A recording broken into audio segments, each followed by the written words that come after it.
Assalamualaikum warahmatullahi wabarakatuh. Perkenalkan, nama saya Indah Bardiawati Dali. Saya dari kelas Kimia Non B semester 3 dengan NIM 4424234. Di sini saya akan mempresentasikan tentang proses pengolahan emas dengan teknik recovery Merrill-Crowe. Proses Merrill-Crowe. Proses Merrill-Crowe adalah proses recovery logam berharga dari larutan hasil pelindian dengan metode presipitasi dengan bantuan serbuk Zn. Recovery logam berharga dari larutan dengan pengendapan serbuk Zn sudah digunakan sejak tahun 1800-an. Teknologi ini dipatenkan oleh Salman dan Pickard yang diterima pada 1897 dan digunakan di Homestake Operation di Lead, South Dakota oleh C.W. Merrill pada 1916. Prosesnya dilengkapi dengan diperkenalkannya TB Crowe's vacuum deaerator yang menghasilkan peningkatan efisien yang cukup besar. Setelah itu, proses ini dikenal dengan sebutan Merrill-Crowe dan banyak digunakan untuk proses recovery logam berharga di larutan. Merrill-Crowe adalah salah satu metode recovery emas dari larutan kaya hasil sianidasi menggunakan bantuan serbuk Zn. Proses Merrill-Crowe adalah proses sementasi yang melibatkan reaksi redoks klasik. Biasanya, ini juga diterapkan pada solusi yang dihasilkan dari langkah pemisahan padat cair pada pelindian dan operasi washing atau dari larutan yang berasal dari pelindian sianidasi. Adalah preparasi sampel. Sampel biji emas diperoleh dari underground perusahaan Nusa Halmahera Mineral. Penelitian ini dimulai dengan penyediaan sampel biji emas, kemudian menimbang sebanyak 56,7 kg dan dilakukan jauh cruiser selama 4 menit dan dilanjutkan dengan voice cruiser selama 3 menit. Kemudian mengkalibrasi alat timbangan untuk menimbang sampel sebanyak 1 kg, tiap kantong sebanyak 37 gram, dan dilanjutkan proses pulverise selama 7 menit untuk memperoleh 32 mikron. Setelah proses pulverise dilakukan proses mixing atau pencampuran. Masing-masing botol diisi sampel sebanyak 650 gram yang terdiri atas 4 botol dengan masing-masing konsentrasi 450 ppm, 500 ppm, 550 ppm, dan 600 ppm serta diisi air sebanyak 733 ml. Selanjutnya penambahan PbNO3 dengan konsentrasi 200 ppm sebanyak 0,15 ml untuk proses leaching. Menentukan DO dan pH pada rentang 10,5 sampai 11 dan DO besar dari 15,0 seluruh siap leaching. Oke, selanjutnya tahap ekstraksi. Ekstraksi ini menggunakan sianida. Larut yang biasa digunakan dalam proses sianida berupa NaCN, NaCN, CaCN 2 kali atau campuran ketiganya. Pelarut yang paling sering digunakan adalah NaCN karena mampu melarutkan emas lebih baik dari pelarut lainnya. Secara umum, reaksi pelarutan AU adalah sebagai berikut. Reaksinya sebagai berikut. 4AU tambah 8CN- tambah O2 tambah 2H2O, 4AU CN min 2 kali tambah 4OH. Metode yang digunakan pada penyiraman ini adalah heap leaching. Metode heap leaching atau pelarutan tumpukan, yaitu pelarutan emas dengan cara menyiramkan larutan sianida pada tumpukan biji emas yang sudah dicampur dengan batu kapur. Pada proses sianidasi memerlukan oksigen yang cukup dalam larutan. H2O2 merupakan penyediaan oksigen untuk mereaksikan emas.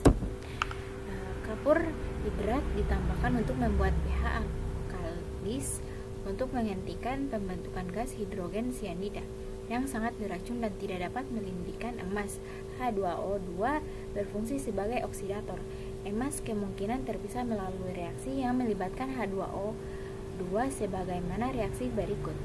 2AU tambah 4CN- tambah O2 tambah H2O menghasilkan 2AuCN 2 kali min plus 2OH plus H2O2. Lalu hidrogen peroksida bereaksi dengan emas dan sianida sebagaimana reaksi sebagai berikut. 2AU tambah 4CN min tambah H2O2 menghasilkan 2AuCN 2 kali min plus 2OH min. Proses sianidasi menghasilkan emas dalam bentuk cairan yang kemudian harus diendapkan kembali. Ini adalah recovery 1. Teknik recovery metal probe. Ini adalah tekniknya. Teknik yang pertama itu yaitu clarifying, adanya bahan partikel halus yang tersuspensi dalam larutan, terutama lempung dan silikat koloid, dan dapat mengurangi efisien pengendapan. Kemungkinan yang terjadi permukaan seng terlapisi oleh partikel-partikel halus yang ada pada larutan kaya atau dengan mengganggu penghilang oksigen. Sementasi dari larutan kaya emas, encer hanya dapat dicapai secara efektif dari larutan empan klarifikasi yang mengandung kurang lebih 10 mg atau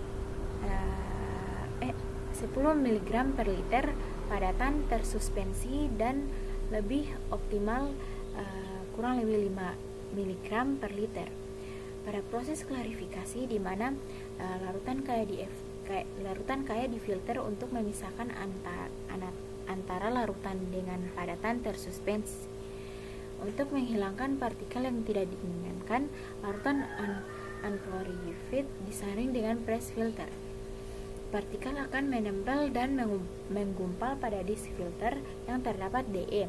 Kegunaan DE ini untuk menangkap partikel padat, dan nantinya larutan kaya akan menjadi semakin jernih. Selanjutnya yaitu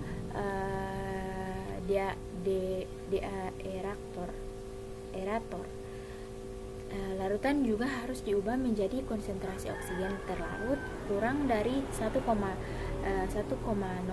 mg per liter dan sebaiknya kurang dari 0,5 mg per liter. Untuk menghindari reaksi samping yang tidak diinginkan, untuk mengurangi efisien pengendapan dan mengonsumsi sel berlebih, proses deaerasi dilakukan dalam vakum deaerator untuk menghilangkan oksigen dari larutan. Proses ini bertujuan untuk mencegah pelarut kembali presipitat AU dan AG serta pelarut serbuk seng oleh oksigen yang dapat meningkatkan konsumsi seng. Selanjutnya itu teknik yaitu CN precipitation. Proses sementasi menggunakan serbuk seng dan dilakukan dalam larutan kaya. Seng ditambahkan antara 5 hingga 30 kali persyaratan stoikiometri logam mulia, yaitu AU/AG, tergantung pada komposisi larutan dan efisien operasi proses. Sementasi emas dan perak oleh serbuk seng merupakan proses elektrokimia, dilanjutkan dengan reaksi anodik dan katodik lokal. Metode ini memanfaatkan sifat keelektronegatifan unsur dalam larutan cyanide atau yang dikenal sebagai direct channel. Pada tahapan ini terjadi beberapa reaksi presipitasi atau sementasi. Berikut reaksinya, yaitu 2Zn tambah 2NaOCN 2 kali tambah 4NaCN tambah 2H2O menghasilkan 2AU tambah 2NaOH tambah 2Na2CN Zn Cn 4 kali tambah H2. Selanjutnya 2Zn tambah 2Zn tambah 2NaAgCN 2 kali tambah 4NaCN tambah 2H2O menghasilkan 2Ag tambah 2NaOH tambah 2Na2Zn Cn 4 kali tambah H2. Parameter penting yang harus diperhatikan pada proses ini antara lain yang pertama, Padatan yang tertahan berbentuk seperti lendir dan merupakan endapan kalsium karbonat dengan hidrat aluminium, magnesium, dan besi. Hal ini biasanya ada pada larutan kaya. Hal ini harus dipastikan hilang saat proses clarifying. Padatan ini juga bisa disebut padatan tersuspensi. Yang kedua, presipitat yang tertahan. Yang ketiga, karbonat dan kapur sulfat yang terkandung. Yang keempat, DO dan DCO2 pada larutan. Yang kelima, kekuatan sianida, dan yang terakhir yaitu alkalinitas.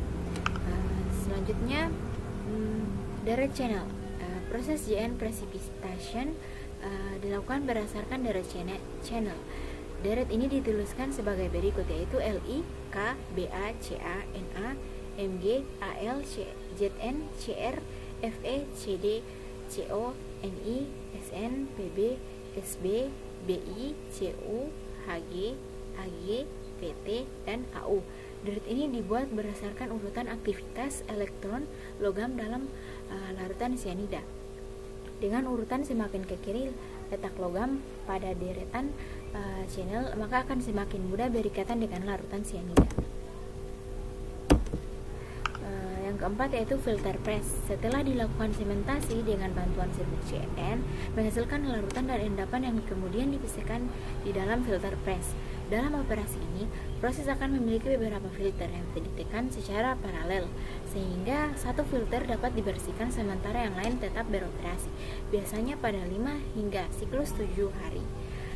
Satu siklus selesai, cek yang merupakan produk utama dari rangkaian proses Merrill-Crowe dipanen dan dikalsinasi untuk menghilangkan kadar airnya, sedangkan larutan yang sudah dipisahkan dikembalikan ke proses leaching atau pelindian.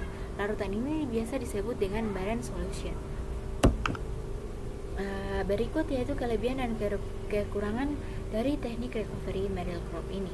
Kelebihan dari proses sementasi meliputi kesederhanaan relatif, kemudahan kontrol, dan kemampuan untuk merecovery logam berharga. Namun juga ada kekurangannya, yaitu proses tersebut adalah persyaratan untuk tahap pemisahan sebelum sementasi. Larutannya harus dibersihkan dan dimasukkan dalam proses deaerator untuk menghilangkan sisa padatan dan oksigen. Metode ini memiliki kekurangan di mana kandungan emas yang diekstraksi dari metode ini berkadar rendah. Oleh karena itu dibutuhkan treatment lain setelah proses ini, yaitu acid wash. Acid wash adalah salah satu metode pilihan untuk meningkatkan kadar emas pada hasil Merrill-Crowe. Oke, mungkin hanya itu presentasi dari saya.